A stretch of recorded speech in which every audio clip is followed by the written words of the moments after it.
Pocket FM. To unlock all the episodes, click the link in bio. Daughter must be a self. That's what they've called me since I could walk. I am Violet Purple, and my mom Nancy is, in fact, a worker. However, me, I have never even been kissed. I am 18 now, but still a pathetic and human. The wolves in our pack didn't see humans like me as anything more than background noise, and I liked it that way. But to my surprise, I got accepted into Lunaris Academy, the elitist werewolf school of the kingdom, where alpha werewolves pick their future queens. I wrote weird things in the mandatory application form so that they would reject me. But not only did I get accepted, 4 most dangerous cardinal alphas, the literal gods of the Lunaris Academy, started fighting over me. That was when I knew there was more to who I was. My unusual purple hair color was not there for no reason.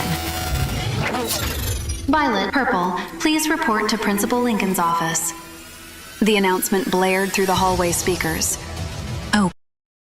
Why does the principal want to see me? Is it about the application and the weird things that I wrote? Violet recalled the exact words she had written under the special skills section of the application form. 1. Giving amazing services. 2. Giving a lap dance. After all, what else was she supposed to do?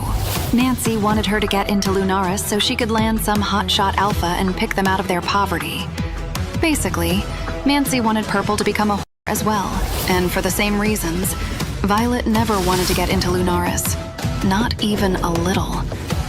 But now, here she was outside Principal Lincoln's office. She took a deep breath and knocked. Come in. His voice boomed.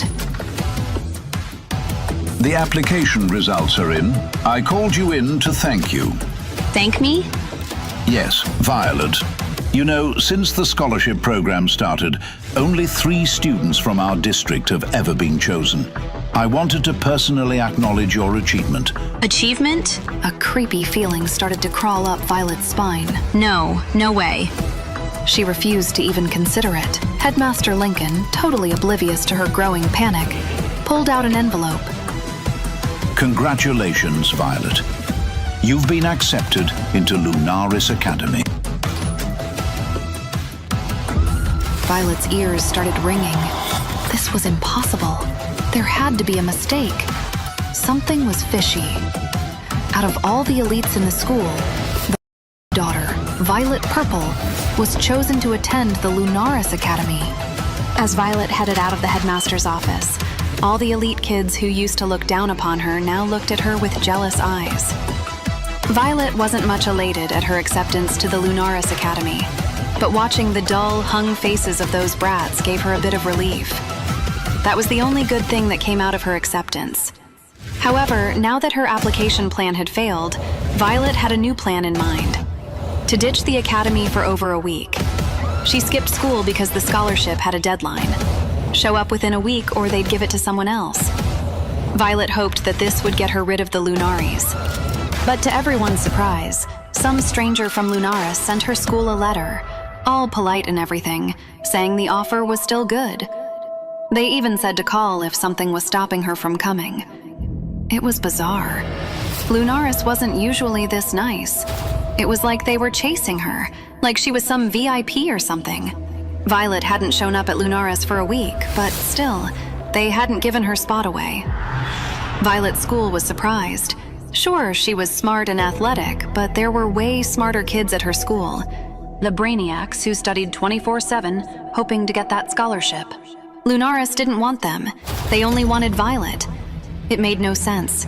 No one knew what exactly was happening at Lunaris, but Violet was sure the star of her school. Now, seeing Violet wasting her opportunity, her teacher tracked down her mom Nancy's number and called her the next day. A furious Nancy went all haywire on Violet and, well, things went downhill from there.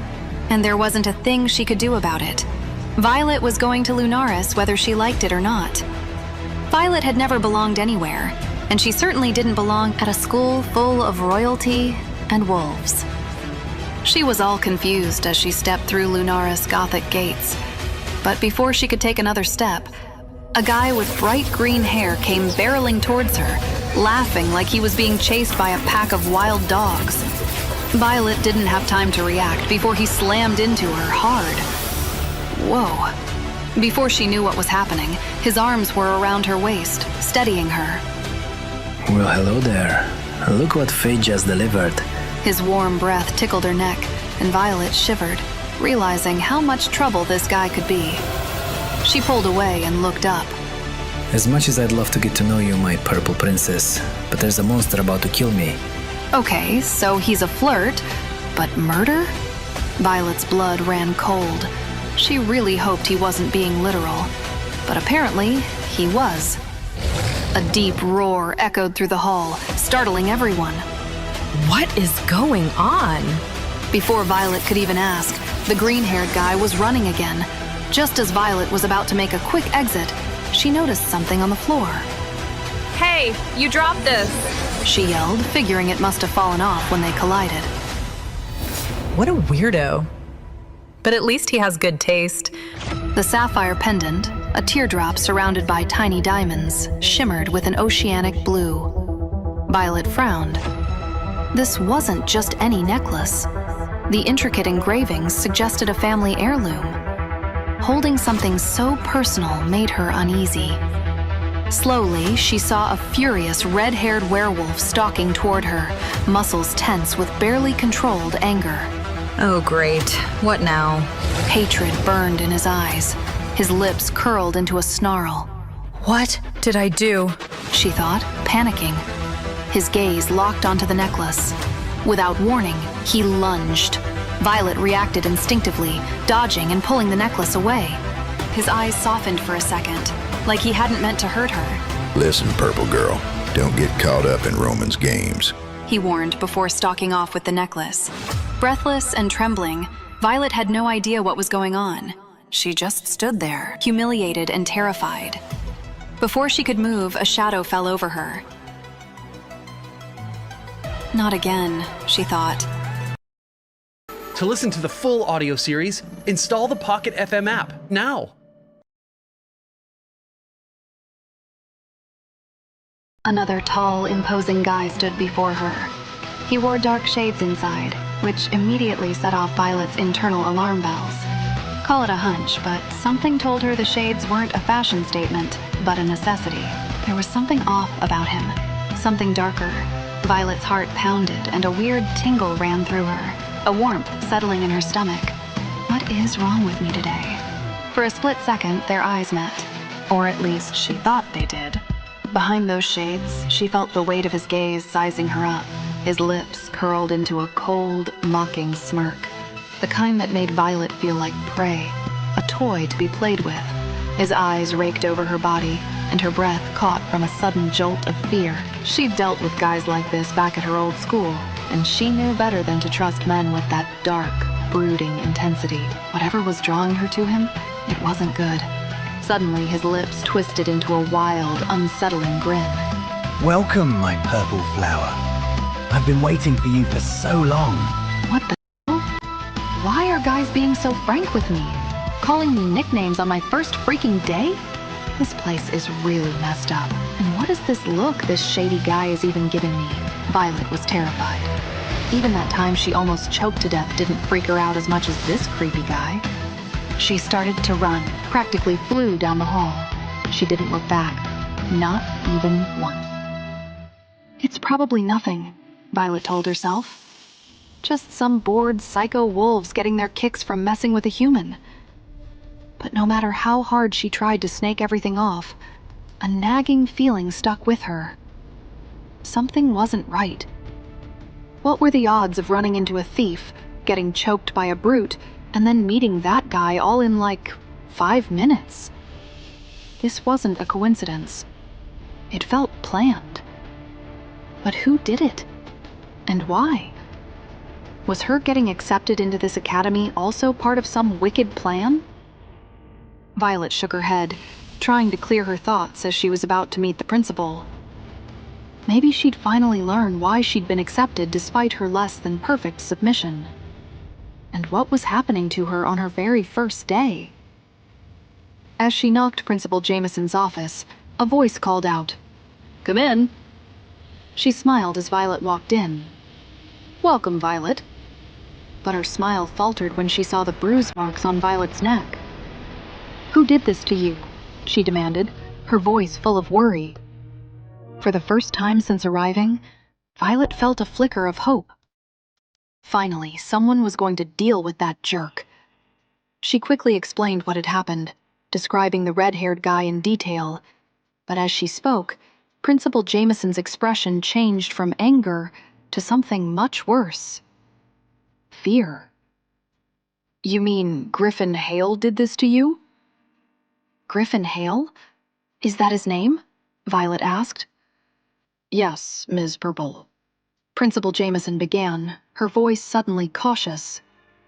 "I understand you're upset, but what happened was probably just guys messing around. Things are different here at Lunaris Academy. It can get a little intense, but it's all in good fun." Violet's face hardened. Messing around? Good fun? Ms. Jameson, he'd practically choked. Violet stopped mid-sentence. She kinda sensed that even Principal Jameson was powerless in front of those snobby, rich werewolves. Violet didn't even ask about the mystery of her application, as she figured Jameson was no more than a puppet. She swallowed her anger, but not her need for payback. Jameson might be afraid of them, but Violet wasn't. She had no clue how she'd get revenge on those guys who could snap her like a twig, but she'd figure it out. She always did. "Were you saying something, Ms. Purple?" the principal asked. "Oh no, Ms. Jameson. All good. I'm sorry you had such a bad experience, Ms. Purple," Jameson said. "But trust me, the boys aren't always like this. I'll have your student guide, Catherine, come get you. She'll take you to the infirmary to get these wounds checked out. Classes are almost over for the day, so you can start fresh tomorrow." Principal Jameson walked to her desk, picked up the phone, and called Catherine. A few moments later, Catherine, her student guide, arrived. Violet left with Catherine for the infirmary. On the way, Catherine handed out a box to her. "That's your Lunaris welcome pack.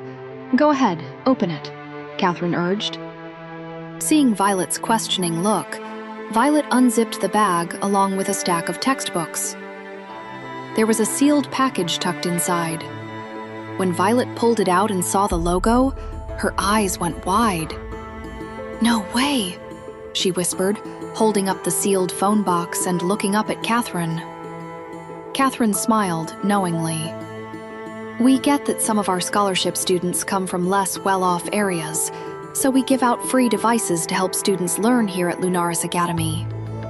Here, just log into the Lunaris Academy app," Catherine explained. "The school has free Wi-Fi. Feel free to use it." Violet couldn't believe she held a touch-screen phone in her hand. She was finally feeling a bit happy about coming to Lunaris.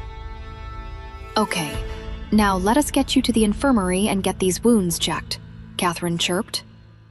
They entered the infirmary ward just as a healer was tending to a student with fresh burns. "You can't keep doing this, Alaric," the healer scolded. "I'm fine," the guy with the wounds muttered. "He is Alpha Alaric," Catherine whispered. Violet's eyes landed on him, and everything else faded when their eyes met. Something sharp passed between them as he brushed past her. Their arms touched briefly, and a spark jolted through her. Violet froze, stunned. Alaric looked at her with a sparkle in his eyes. They were interrupted by another healer who came in to check on Violet as Alaric left. "It's nothing serious. You're good to go," the healer said, handing her some painkillers. And then Catherine took Violet to the hostel room. "Welcome to West House, Violet. This is your home now. And over there are the other houses, East, South, and North." "Whoa," Violet breathed, staring at the impressive buildings. "Ms. Purple, you see, this school is all about hierarchy. Human or werewolf, Everyone forms packs in their houses. The 4 strongest cardinal alphas study here and run these 4 houses. Everyone else follows their lead. They are basically gods here. Violet sighed. She had already seen the glimpses of student power on her very first day. Catherine continued. The West House you are going to be in is run by Alpha Asher Nightshade. Asher Nightshade? Violet echoed, intrigued. Who is this guy? Don't worry, Catherine interrupted before Violet could ask. Anything else? Everything you need to know is on your phone. Plus, your roommates will fill you in. Go meet your roommates. As Violet entered her room, her roommates looked at her with surprising eyes. No way. It's really her, one of them said, sounding shocked. Violet raised an eyebrow. Why did everyone at this school seem to know who she was? Hi, I'm Violet, she said, meeting their gaze. Hi, I'm Alice Parker, a girl chirped. It's so nice to meet you, Violet Purple. Violet blinked, totally surprised by the sudden friendliness. And that's Lily Fairchild over there. Hello, Lily greeted with a wave and a welcoming smile. And the grumpy one over there is Hazel Sterling, Alice said, pointing to another blonde who looked permanently scowling. When their eyes met, Violet immediately felt the dislike radiating from Hazel.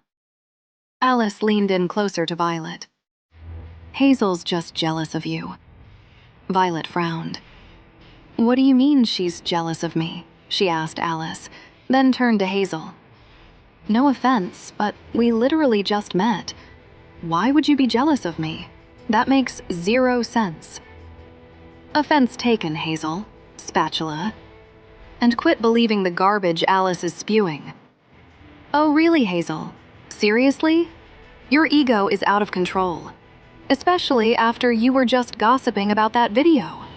Lily finally chimed in. Violet stepped away from the touchy-feely Alice. What video? To listen to the full audio series, install the Pocket FM app now.